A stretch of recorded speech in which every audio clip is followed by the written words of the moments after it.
नमस्कार दोस्तों, स्वागत है आप सभी का हमारे चैनल पौराणिक लोक पर। ओम नमः शिवाय। हर हर महादेव। मित्रों, आप सभी को शनि प्रदोष व्रत की हार्दिक शुभकामनाएं। माता पार्वती और बाबा भोलेनाथ आप सभी भक्तों पर सदा ही अपनी कृपा बनाए रखें। मित्रों, हर महीने के कृष्ण पक्ष और शुक्ल पक्ष की त्रयोदशी तिथि को प्रदोष व्रत रखा जाता है। इस दिन प्रदोष काल में भगवान शिव की पूजा करके कथा श्रवण करने से जातक की सभी मनोकामनाओं की पूर्ति होती है। शनि देव भगवान शिव के परम भक्त माने जाते हैं और इस प्रकार प्रदोष व्रत का शनिवार के साथ संयोजन अत्यंत ही पवित्र और विशेष माना जाता है। तो चलिए मित्रों, माता पार्वती और भगवान भोलेनाथ को नमन करते हुए सुनते हैं शनि प्रदोष व्रत की पुण्य फलदायी कथा। प्राचीन समय की बात है। एक नगर में एक धनी सेठ और उनकी धर्मपत्नी सेठानी रहा करते थे। उनका जीवन हर प्रकार की सुख सुविधाओं से परिपूर्ण था। उनके पास अपार धन संपत्ति थी, नौकर चाकर थे, आलीशान घर था और खाने पीने की कोई कमी नहीं थी। लेकिन इस सब के बावजूद दोनों के मन में एक गहरी उदासी छाई रहती थी, क्योंकि उनके घर में संतान का अभाव था। सेठ और सेठानी ने संतान प्राप्ति के लिए अनेक प्रयास किए। उन्होंने मंदिरों में पूजा अर्चना की, कई प्रकार के व्रत और उपवास रखे, दान पुण्य किए और कई ज्ञानी पंडितों व ज्योतिषियों से परामर्श लिया, परंतु उनकी यह अभिलाषा पूर्ण नहीं हो सकी। इससे निराश होकर कुछ समय बीतने के बाद काफी सोच विचार करके सेठ जी ने उन्होंने अपने व्यापार और घरेलू जिम्मेदारियां नौकरों को सौंप दी और ईश्वर की कृपा पाने के लिए सेठानी के साथ तीर्थ यात्रा पर निकलने का निश्चय किया।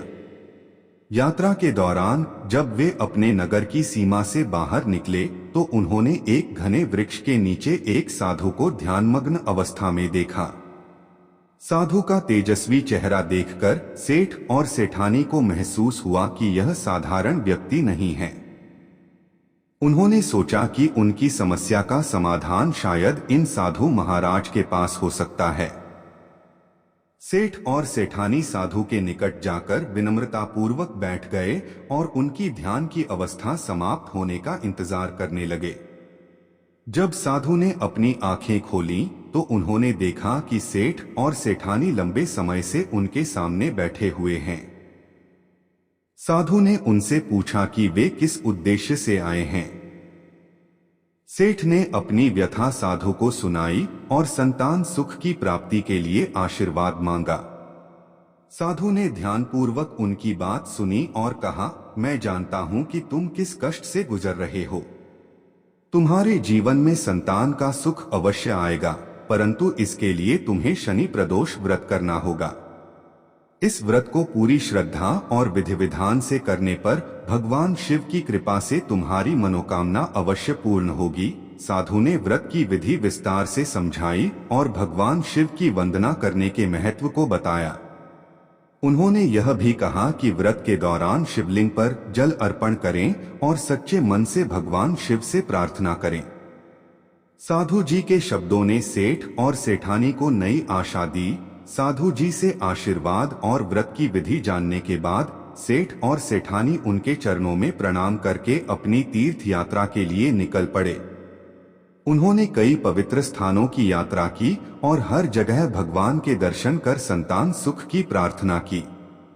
तीर्थ यात्रा के दौरान भी उनके मन में साधु द्वारा बताए गए व्रत को करने का दृढ़ निश्चय बना रहा।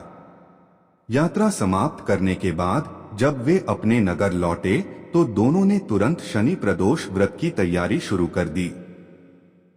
सेठ और सेठानी ने पूरी श्रद्धा और विधि विधान के साथ व्रत किया। व्रत के दौरान उन्होंने भगवान शिव की आराधना की, शिवलिंग पर जल, बेलपत्र, धतूरा और पुष्प अर्पित किए और सच्चे मन से प्रार्थना की। उन्होंने न केवल व्रत रखा बल्कि गरीबों को भोजन करवाया और दान पुण्य भी किया। उनकी भक्ति और व्रत की सच्चाई ने भगवान शिव को प्रसन्न कर दिया। कुछ समय बाद सेठानी गर्भवती हुई। 9 महीनों के बाद उनके घर एक सुंदर और तेजस्वी पुत्र का जन्म हुआ। पुत्र जन्म से सेठ और सेठानी के जीवन में खुशियों की बहार आ गई। उनका घर आनंद और उल्लास से भर गया। उन्होंने पुत्र प्राप्ति की खुशी में नगर में बड़े पैमाने पर उत्सव मनाया और गरीबों को भोजन व वस्त्र दान किए। अब उनका जीवन संपूर्ण और सुखमय हो गया। सेठ और सेठानी ने साधु के आशीर्वाद और भगवान शिव की कृपा को अपने जीवन का सबसे बड़ा वरदान माना। उन्होंने जीवन भर भगवान शिव की भक्ति करते हुए अपनी संतानों को भी धार्मिकता और संस्कार का मार्ग दिखाया। कथा समाप्त हुई। बोलिए मित्रों, ओम नमः शिवाय, हर हर महादेव। अब सुनते हैं दूसरी कथा। शनि देव, जो कर्म और न्याय के देवता हैं, अक्सर भक्तों की परीक्षा लेते हैं ताकि ईश्वर के प्रति उनकी सच्ची भक्ति और निष्ठा को परखा जा सके। और इस प्रकार एक बार उनकी दृष्टि एक शिव भक्त पर पड़ी जो अत्यंत निष्ठा और भक्ति के साथ प्रतिदिन शिव जी की पूजा किया करता था। वह शिव भक्त अपने जीवन में भगवान शिव को सर्वस्व मानता था और कठिन से कठिन परिस्थिति में भी उनकी आराधना किया करता था। यह सब देखकर एक समय शनि देव ने उसकी भक्ति की परीक्षा लेने का निश्चय किया।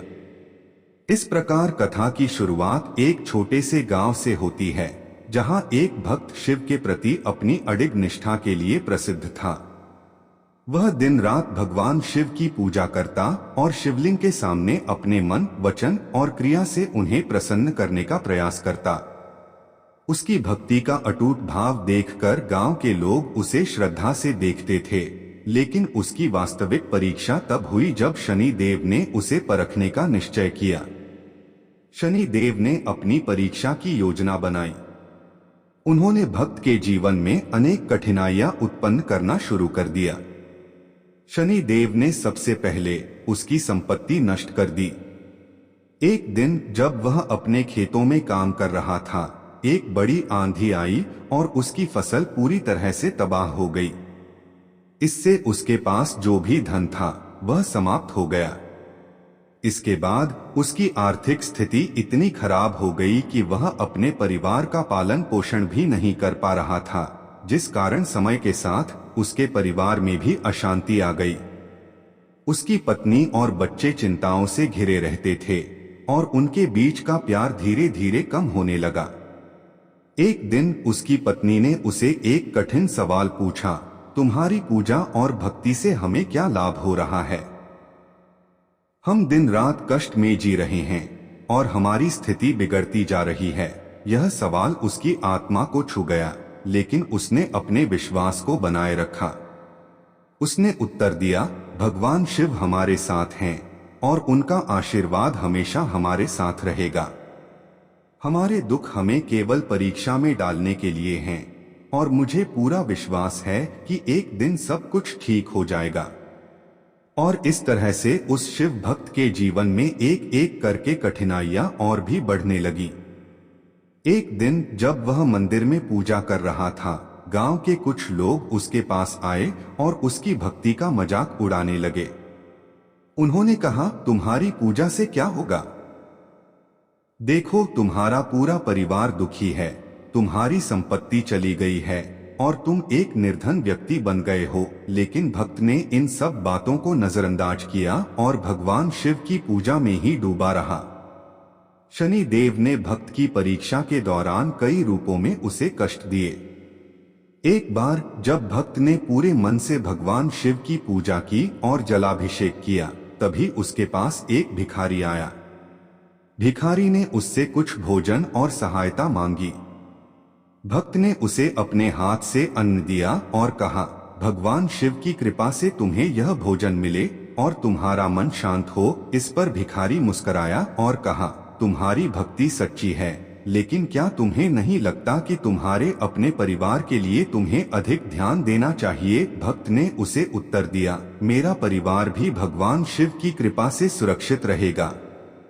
मुझे विश्वास है कि एक दिन सब कुछ बदल जाएगा। इसी प्रकार से समय बीतता गया और भक्त की भक्ति में कोई कमी नहीं आई। उसने भगवान शिव की पूजा का सिलसिला जारी रखा और उनके भव्य रूप का ध्यान करता रहा। उसने खुद को न केवल अपने दुखों से उबारने के लिए बल्कि समाज में एक प्रेरणा बनने के लिए तैयार किया। वह जानता था कि यदि उसने ईश्वर पर अपने विश्वास को बनाए रखा तो एक दिन उसका समय जरूर बदलेगा। इसी तरह एक दिन जब भक्त मंदिर में ध्यान मग्न था, तभी शनि देव ने उसे अपने वास्तविक रूप में प्रकट होकर आशीर्वाद दिया। उनका रूप महान और भव्य था और उनकी आंखों में एक विशेष चमक थी। उन्होंने भक्त से कहा, हे भक्त, तुम्हारी परीक्षा को देखकर मैं हैरान हूँ। तुम्हारी भक्ति और निष्ठा ने मुझे प्रभावित किया है। तुम्हारी परीक्षा ने यह साबित कर दिया कि सच्ची भक्ति और विश्वास से हर कठिनाई को पार किया जा सकता है। मैं तुम्हें आशीर्वाद देता हूँ कि तुम्हारे जीवन में सुख, समृद्धि और शांति का आगमन होगा। शनि देव के शब्दों ने भक्त के दिल को छू लिया। उसने उन्हें श्रद्धा से प्रणाम किया और कहा, हे शनि देव, आपकी कृपा से मैं आज एक नई उम्मीद के साथ अपने जीवन को देख रहा हूँ। आपका आशीर्वाद मेरे लिए अनमोल है। इसके बाद धीरे धीरे भक्त का जीवन बदलने लगा। उसकी आर्थिक स्थिति में सुधार हुआ और वह फिर से अपने परिवार के साथ सुख शांति से रहने लगा। उसके परिवार में प्रेम और आपसी समझ बढ़ गई और उसका गांव भी उसे एक प्रेरणा के रूप में देखने लगा। वह अब लोगों को बताता था कि कठिनाई चाहे जितनी भी बड़ी हो, अगर आपकी भक्ति और विश्वास सच्चे हों तो कोई भी शक्ति आपको गिरा नहीं सकती। यह कथा हमें यह शिक्षा देती है कि जीवन में आने वाली कठिनाइयां, चाहे वे कितनी भी बड़ी हों, हमें उनसे घबराना नहीं चाहिए। ईश्वर पर अडिग विश्वास और सच्ची भक्ति से हर कठिनाई को पार किया जा सकता है। इस कथा का संदेश है कि सच्ची भक्ति और विश्वास से हर विपत्ति दूर होती है और अंततः सुख, शांति और समृद्धि लौटकर आती है। तो बोलिए मित्रों, जय शनि देव की, जय भोलेनाथ की।